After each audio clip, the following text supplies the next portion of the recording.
এই বিষয়গুলো শুধুমাত্র আমার বক্তব্যের মধ্যে নয়, আজকের ইউটিউবের মাধ্যমে, ফেসবুকের মাধ্যমে, কতিপয় ভিডিও ক্লিপের মাধ্যমে নয়, বরঞ্চ আমি বিশ্বাস করি প্রত্যেকেই নিজেরা প্রত্যক্ষদর্শী হয়েছে, নিজেরা সাক্ষী হয়েছে, প্রত্যেকেই এই জুলুম নির্যাতন ভোগ করেছেন।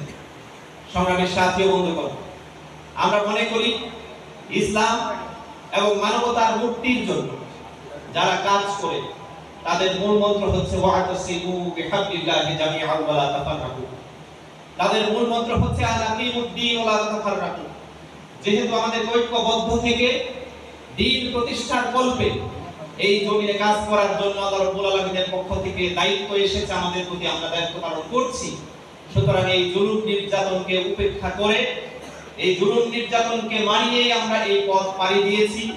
আগামী দিনে এর চেয়ে বেশি জুলুম নির্যাতন যদি আসে, সেই পথ পাড়ি দেওয়ার জন্য আমরা প্রস্তুত আছি, আলহামদুলিল্লাহ। আলহামদুলিল্লাহ। সংগ্রামী সাথী ও বন্ধুগণ, ইসলাম মূলত মানুষের কল্যাণের জন্য এসেছে এই পৃথিবীতে। আল্লাহর পক্ষ থেকে একমাত্র মনোনীত বিধান হচ্ছে ইসলাম। সেই ইসলামকে মানুষের কাছে বোধগম্য করার জন্য ইসলামী যুব আন্দোলন বাংলাদেশ, ইসলামী আন্দোলন বাংলাদেশ, জামাত ইসলামী, ইসলামী ছাত্র শিবির সহ আজকে বাংলাদেশে ইসলামপন্থীরা কাজ করে যাচ্ছে। কিন্তু একটি মহল এই আন্দোলনগুলোর মধ্যে, এই সংগঠনগুলোর মধ্যে বিভেদ, অনৈক্য সৃষ্টির জন্য কায়দারা চালিয়েছে বিগত সময়ে, আপনারা জানেন। আমি বলবো, আমাদের প্রতি কিসের বিভেদের তোমাদের ষড়যন্ত্র? আমরা কি তোমাদের কথায় নামাজ ছেড়ে দেব? আমরা কি তোমাদের কথায় ইসলামের দাওয়াত ছেড়ে দেব?